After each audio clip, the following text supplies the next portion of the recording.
Wide receivers, week 2. Ranked and tiered, the most analytical and pragmatic fantasy show on the internet. This is ENM Fantasy Football, presented by UrbanM.com. I'm writing this on Wednesday night for Thursday's video. Expect more videos every week for the other unit groupings like running back, quarterback, and tight end. Click the playlist so you don't miss out on any of those rankings. Week 1 is over. And if you're new here, this is where I take industry-leading data, Vegas sportsbooks, and expert analysis to provide you with optimal weekly rankings with the utmost accuracy in setting your weekly lineups. Our rankings are superior. Week 2 wide receivers are ranked as follows. S tier, 70 yards or more. A tier, 60 yards or more. B tier and C tier are both 50s. This is where the ranking tier gets flat. But the high 50s, 55 yards and more are in the B tier, and the 55s and less are in the C tier. And the D tier is for the rest of the wide receivers projected less than 50 yards with a few desperate YOLO starts for you true degenerate freaks. We've got 8 wideouts projected for major sports books to go for 70 yards or more. We'll do the first 5 together for the S tier. CeeDee Lamb, Puka Nacua, Ja'Marr Chase, Ladd McConkey, and Malik Nabers. 79 over-under for CeeDee Lamb, 110 yards week 1. Oh, baby. He gets the Giants. Terrible, terrible team. Puka Nacua, 75 over-under, 130 yards week 1. 130. Yeah, he goes ahead of Chase, who got 26 yards. Okay, I know that breaks your heart. His over-under is 86. He actually has the highest projection of everybody. Are we worried about the Bengals? Maybe a tiny itty-bitty little bit, but not really. Everyone knows this is good.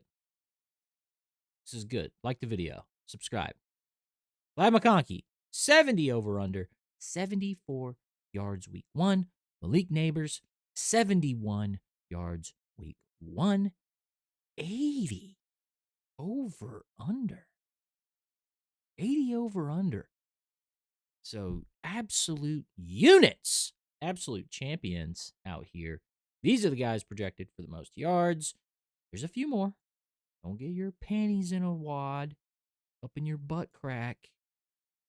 Justin Jefferson at 6, Nico Collins at 7, and Drake London at 8. Justin Jefferson, 44 yards. We're not going to talk about it. 71 over under versus Atlanta. Are you going to sit Justin Jefferson? Huh? That's what I thought. Nico Collins, 25 yards week 1. We're not going to talk about it. Are you going to sit Nico Collins? 69 over under against Tampa's 29th worst pass defense. I'm not. I'm playing him. You should too. You'd be an idiot if you didn't. Drake London, 55 yards week 1. Not great. Not the worst. 72 over under. He gets Minnesota's league average. All these guys are going to dominate. That's why they're S tier. Only 8 wideouts projected for 70 yards is gross, but that is the best we have for week 2. Don't be ungrateful. A tier is for the rest of the elite wideouts projected for 60 to 70 receiving yards. As we get more games played and in turn more data points to chart, we'll see the tiers smooth as the season progresses. With such limited data, projections, and only one game played creates a lot of flat and angular models rather than curved ones, which results in these neutered rankings. But you know who's not neutered week 1? JSN at 9 and DK Metcalf, old teammates, at 10. 124 yards for JSN. 83 yards for DK Metcalf in their little week 1 openers. Well, why is JSN not in S tier? Because Vegas thinks he's going to get 62 yards this week. Okay. 62 over under for JSN. 64 over under for DCAF. It's the 60s. This is where we're at. These are the numbers. These are the numbers, Mason. They had the best performances. They easily get the top of the tier. That's what you want to see from an A-tier guy. See the rest of the A-tier guys. Go Mike Evans. St. Brown. The Sun God. And DJ Moore at 11, 12, and 13. Mike Evans. 51 yards. His over-under set at 65 for week 2. Amon-Ra. Over-under set at 64. DJ Moore set at 62. So these are the last of the 60s and the last of the positive performers. 51 yards is not what you wanted from Mike Evans. 45 yards is not what you wanted from St. Brown. And 57 yards is not what you wanted from DJ Moore. But you're not sitting any of these three. You're not sitting Mike Evans. Okay? Shut up. Stop being a baby. They'll get more yards this week. T. Higgins, if you really want to cry. Brian Thomas Jr., you really want to cry. A.J. Brown, weeping the owners. The names are comforting for week 1, but the stats they attempt to shatter our safe, sweet little hearts. Higgins, 33 yards. Brian Thomas, 11 yards. A.J. Brown, 8 fucking yards. 63 over under for T. Higgins, 63 over under for A.J. Brown. Brian Thomas Jr.'s got a 68 over under. Vegas still has faith in all of these people, which means you should too. Don't be stupid. I'm a bit concerned about the Bengals, but listen, you already drafted these dudes. You already own them. They're on your team. So fool me once, shame on me. Fool me twice, shame on Zach Taylor. Fool me thrice, you're a bitch and you didn't watch my rankings.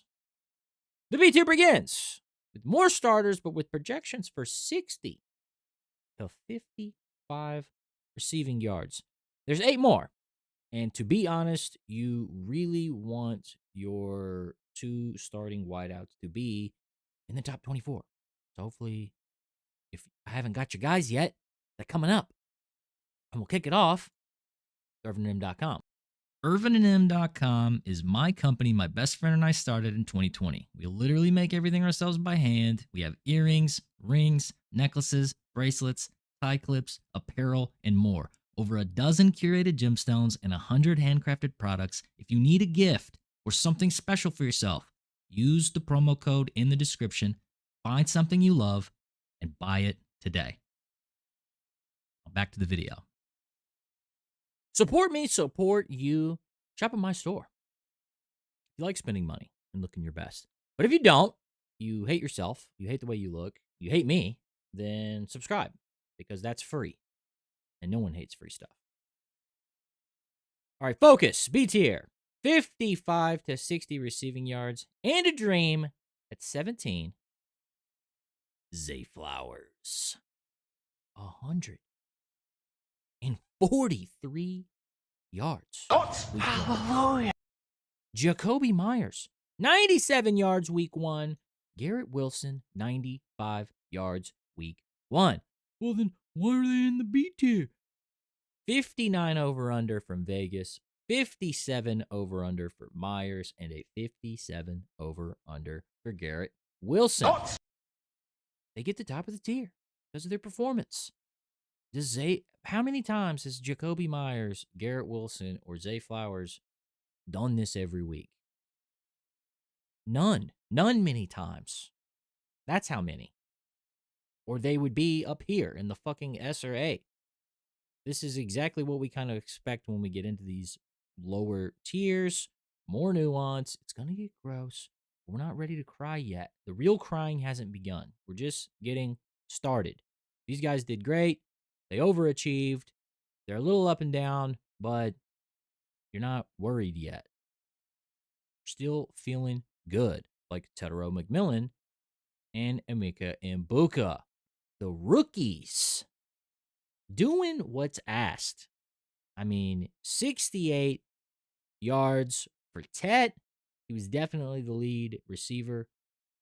In Carolina, Emeka, 67. almost the same. 68 yards, 67 yards. He's got a 60 over under, and Buka's got a 59 over under. What an outstanding performance. Mike was still taking the targets, whereas Tetaroa was leading for Carolina. But what a performance from the rookies. This is exactly what you want from round one drafts in real life. I love to see it. I love to see it. Outstanding. Cortland Sutton, also outstanding. Devontae Adams. I mean, what do you want from these dudes? Okay, maybe you want a little more from Devontae, but Sutton, I mean, we're happy with. We're happy with. This is the place where you start to have to be happy with these impossibly over-exceeding expectations, okay? 61 yards last week is great. I'll take it. Thank you, Cortland Sutton. 56 over under this week. Devontae, 55 or 58 over under. Sorry, 51 yards last week. We'll go Terry McLaurin to finish out the tier. Scary Terry. 27 yards is scary. Okay. I know it is. 55 yards over under is not getting you're not getting rocked up over that. Okay. But these names are, for the most part, all too familiar. All right. I know a lot of this data is not impressive right now, but don't get distracted with what looks good or what you want to see. Just focus on positioning yourself for the most likely scenario. These rankings allow us to see what is worth informing us of our start decisions while discouraging us from taking unnecessary risk. Okay. Which brings us to C tier and our first real risk mitigation as a manager. It's the rest of the wideouts projected for about 55 receiving yards or less. I mean, the top 30 you feel pretty good about. Let's start with Hollywood Brown at 25. And we'll go Debo at 26 and Ricky Pearsall at 27. 99 yards, brother. Hollywood Brown. Finally, Hollywood Brown does something. He's been on Kansas City Chiefs for like 3 years. Never done anything. Until week 1 this year. He's finally healthy. His toe doesn't hurt. Whatever the fuck was wrong, he did great. Debo Samuel, 77 yards. Ricky Pearsall, 108 receiving yards. But why are they down here? Well, Vegas thinks 57 yards for Marquise Brown is a lot more on track. 55 yards for Debo Samuel is going to be a lot more on track. Ricky Pearsall, he doesn't even have an over-under line. They don't know what the fuck to do with him. His performance was ridiculous. What is more likely? Another ridiculous performance from these guys or 50-some yards? I rest my case. MHJ, Jerry Jeudy, and Chris Olave. I mean, they did the next best. MHJ, 71 yards for week 1. Jerry Jeudy, 66 yards, week 1 performance. And Chris Olave, 54 yards. Totally respectable. They did exactly what was asked of them. MHJ is being asked 53 yards this week, 56 yards for Jerry Jeudy, and 55 yards for Olave. This is tempering our expectations. This is setting us up for what we can expect and what is realistic. And this is where it gets gross. Tyreek Hill, Devonta Smith.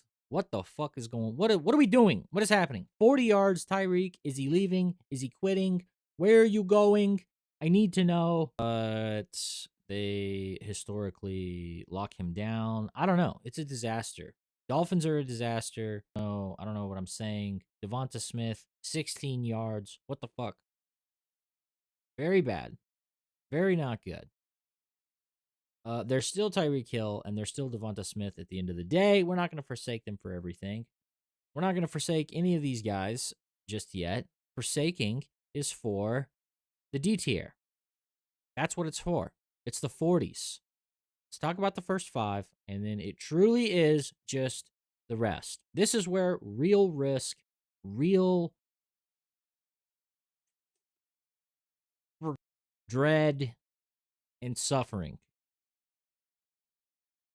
Keon Coleman, MPJ, Keenan Allen, Khalil Shakir, Stephon Diggs. It's more of the same. 112 yards from Keon Coleman. 80 yards from Pittman. 68 yards from Keenan. Shakir had 64 himself. A lot less targets, but getting home there for you, getting some points for you. Diggs, 57 yards week 1. But it doesn't get any riskier than these 1A, 1B wide receivers on these teams that barely throw the ball with question marks at quarterbacks and just new teams and just, man, this is the realm of, like, 50 yards, 20 yards, 100 yards 1 week, 3 weeks of 27 yards. I mean, they did good week 1, but man, I don't trust them. I don't trust Travis Hunter, 33 yards. I don't trust Odunze, 37 yards. I don't trust Pickens. I don't trust JMO. I don't trust the rest of them. Trust me. Visit my store. Subscribe. Turn on post notifications. Buy something from my store. Like the video. Like and subscribe. Visit my store. Watch some more videos.